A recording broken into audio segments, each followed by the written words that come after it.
called Kundalini Vritant.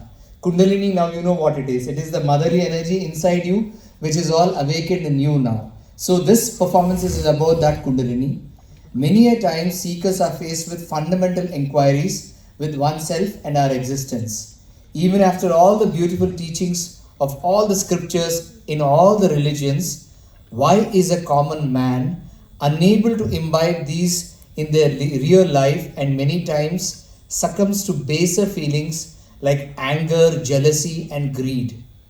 We attempt to find answers to these questions in today's dance theatre presentation, Kundalini Vritant, which is a dialogue between a lost soul seeking peace from many past lives and the enlightened soul, who illuminates the path for the lost seeker through revealing secrets from ancient Indian wisdom. Enlightened soul is nothing but the one who knows is enlightened.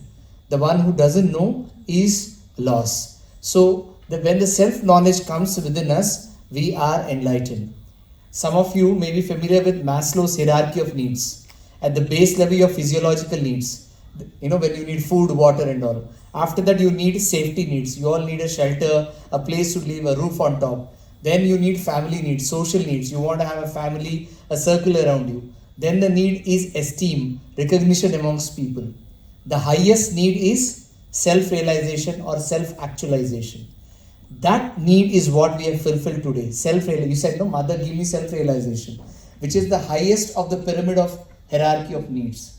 When you get that highest need, you are an enlightened one, because one who knows the self knows the world. Right? So, the Kundalini Vritant therefore chronicles the majestic Mother Kundalini. It is an attempt to highlight the Kundalini Yoga as an important practice for enlightenment as mentioned in our ancient scriptures and literary works of great science. Geetika plays the part of a lost soul seeking enlightenment. The presentation begins with Geetika depicting her inner frustration and unrest through Kathak. The divine thus sends an enlightened spirit to guide the seeker towards the truth or self-realization. The part of the enlightened spirit will be played by Neha Verma, who then takes her to a journey in the Yoga Bhumi of India, revealing the shlokas of Hatha Yoga Upanishad, Adi Shankaracharya, poems of Sri Gyaneshwar and Kabir. The dance presentation ends with a short clip on Kundalini by the founder of Sahaja Yoga. So, presenting to you the finale of today's program, Kundalini Vritant.